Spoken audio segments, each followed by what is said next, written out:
Hello world, this is Zan, hopefully with a better mic this time, to do the LA Erytheia pretender design.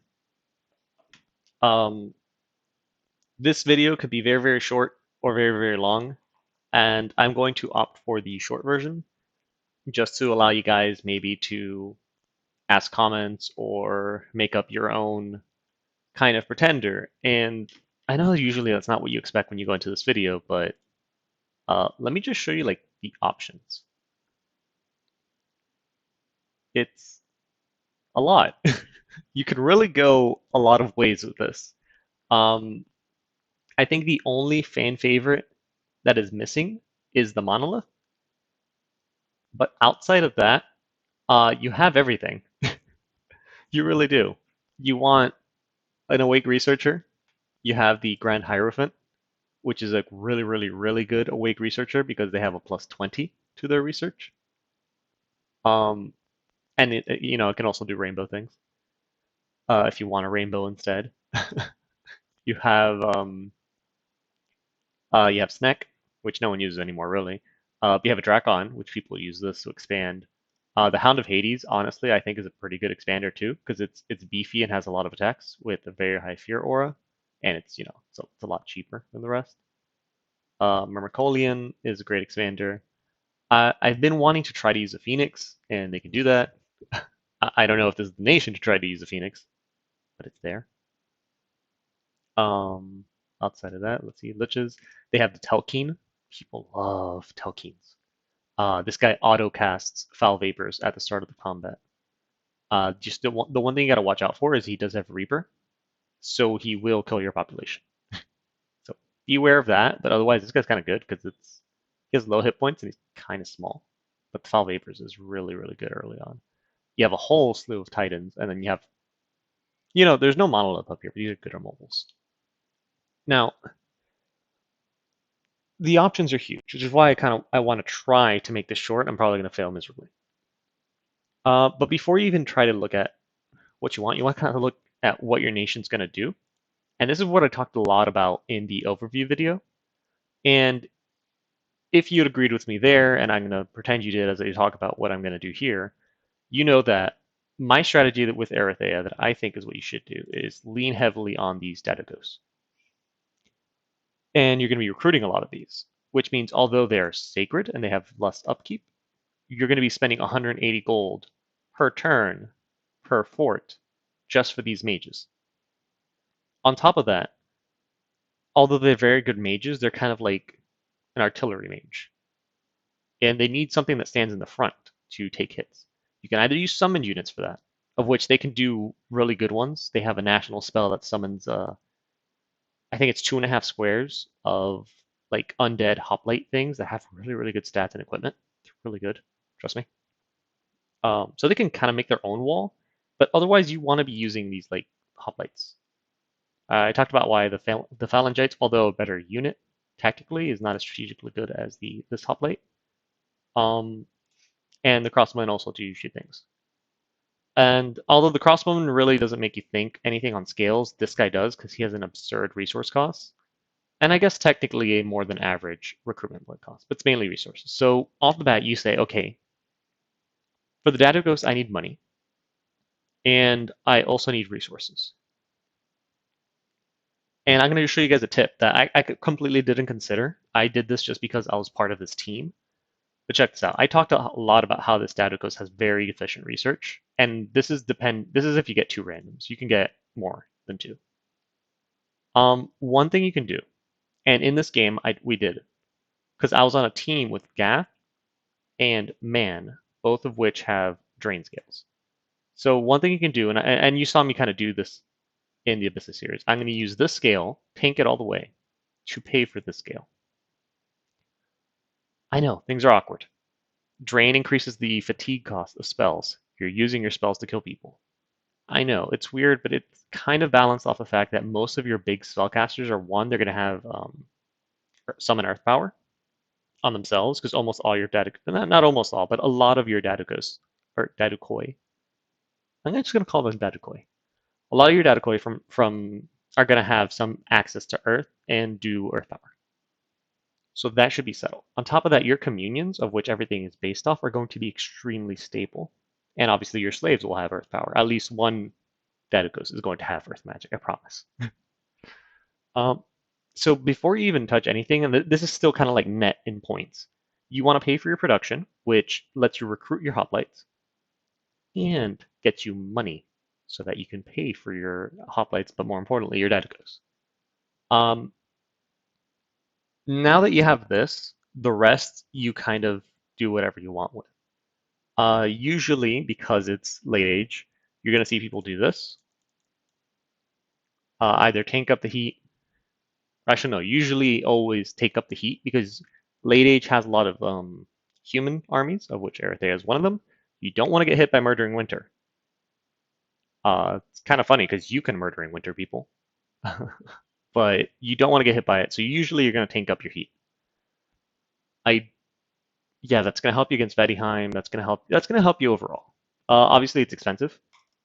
That's 10% income right there. But because of the season, that's weird. Just it's up to you if you want to be one of those people that tanks their temperature or not.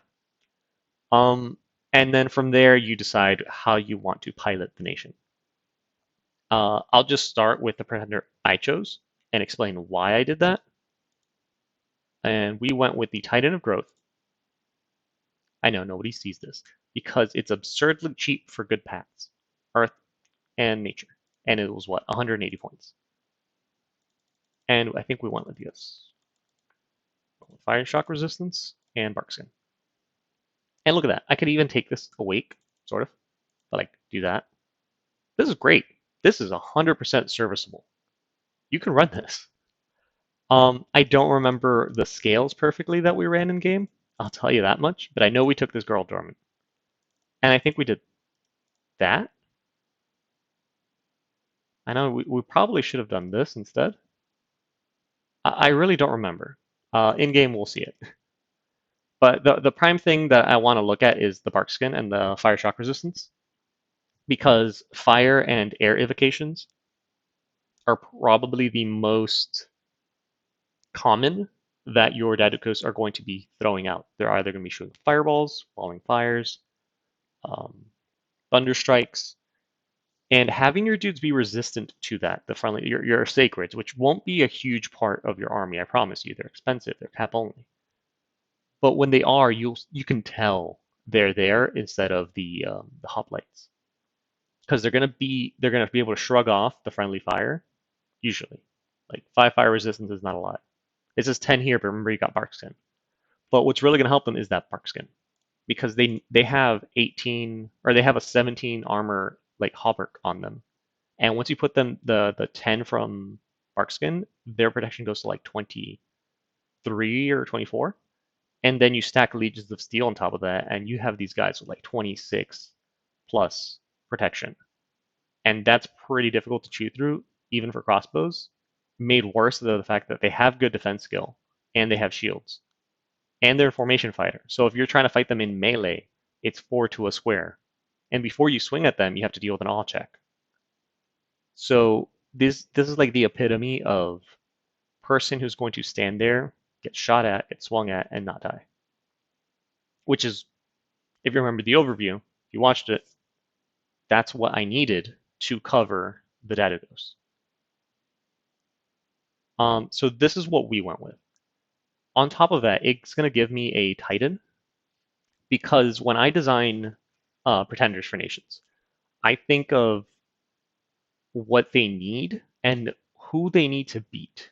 So I ask myself questions like, what happens if Hellbless Raga shows up on my doorstep turn 10? I don't know if they can show up earlier because the Yedens are expensive. But what if they did? What if they show up early with like 10 Yedens? And usually the answer a lot of nations are going to give is just die. So the one I had with this nation was, if my god's not out yet, I'm going to try to communion these guys and do like Mind Burns or Soul Slays. Soul Slays. My research is fast. Or it's going to be fast. um, Alternatively, body Ethereal if they don't have magic weapons with these guys. It'll work. Or the crossbowmen. But a little bit after that like sweet spot passes, and they're in the point where they're really cranking out Jedins, this lady can show up and with some good armor, a better weapon, like a great sword of sharpness or something, she can regen and you know iron skin, temper flesh, all the fun stuff, and just take out all the Jedins in the world. They won't be able to kill her. So this is the answer to that question. For LA, I guess you also have the question of like Lemuria, but that gets answered because your firepower is all magical, and then your sacred already has a magic weapon. So like the Lemuria question's handled. The Raga question, I have my answer to. You might have a different one. Um, I don't know. Utgard's another big question, but we have crossbowmen. Utgard hates crossbowmen, so that's fine. Later on, when they have their big super communions spamming out a million skeletons, you just firestorm. That's okay. Your sacreds have fire resistance. So, okay, the Utgard's question's out. And yeah, that's kind of most of them. I mean, you can't raid really well, but your god's not going to fix that. So that's what we chose. You don't have to do that. Obviously, you have an absurd selection of titans that are all great at doing things. They can break you into your sorceries. I think this girl is pretty good. This girl will get death and nature and summon Lamia queens, and that'll also get you blood now. She can go underwater to help you fight down there. um, you can get this guy, which is good at crafting stuff and gives you the Earth Astral Path, which you have. You don't really need.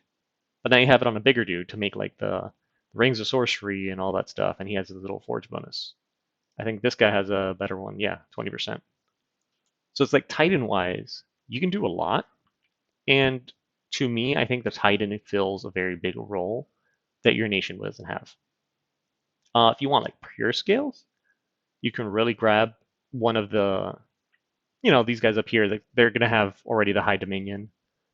Be aware that like the monument, for example, this guy's true immobile. This guy can't teleport. I think the Statue of Order can do it. I think the Oracle can do it. I don't really use immobiles too often to know. I've never seen this guy used. He looks cool because he's going to be, the innate caster. He can cloud trapeze. He can move around on his own. He's got high protection. This guy's cool. If you can figure something out to do with him, maybe do add like death magic so he soul vortexes. I think that's going to heal him even though he's inanimate. Yeah, he's pretty cool if you figure something out. Um, yeah, there's not really much to it. I think a Titan fills a very big niche for them. If you want to be more traditional, you can get a monument with better scales. You can get some expanders if you want help, because the expansion is rough. I'm not going to lie to you. Expansion is difficult because your units are resource intensive. But like this other bless I did with this chick, if you did Awake with this, FSR and Barkskin, that could probably, whoa. Let's drop luck, and let's drop that, and do this. This could expand, because these guys are not going to take damage from indies, and they're just going to go kill things between their formation fighter and their high protection. That could expand. But the thing is, you don't want a really big bless for your dudes because they fill the same role that your traditional hoplites do, and they have the same equipment, really. So once you have like wooden warriors available to you, this guy's going to do just as fine as this guy.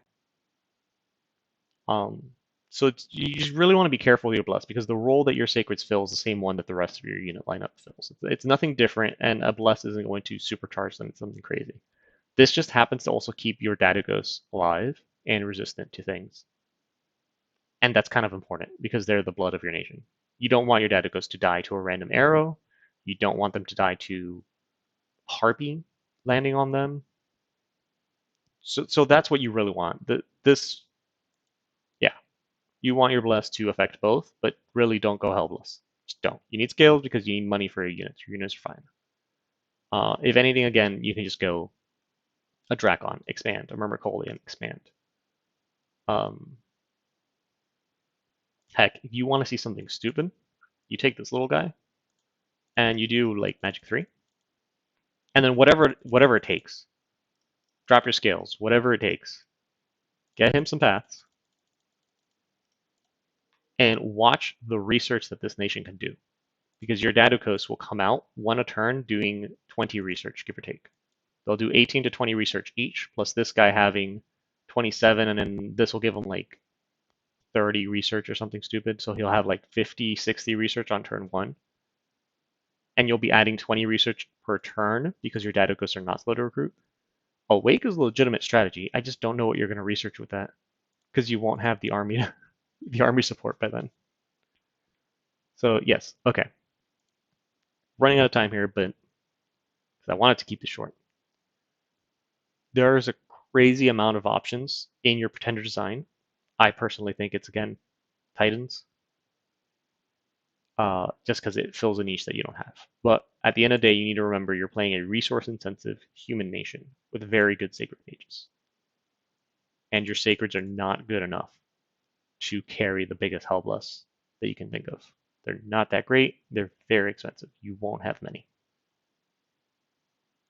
Anyways, if you have some cool pretender designs, you disagree with me or anything like that, please post it in the comments. I would love to discuss it.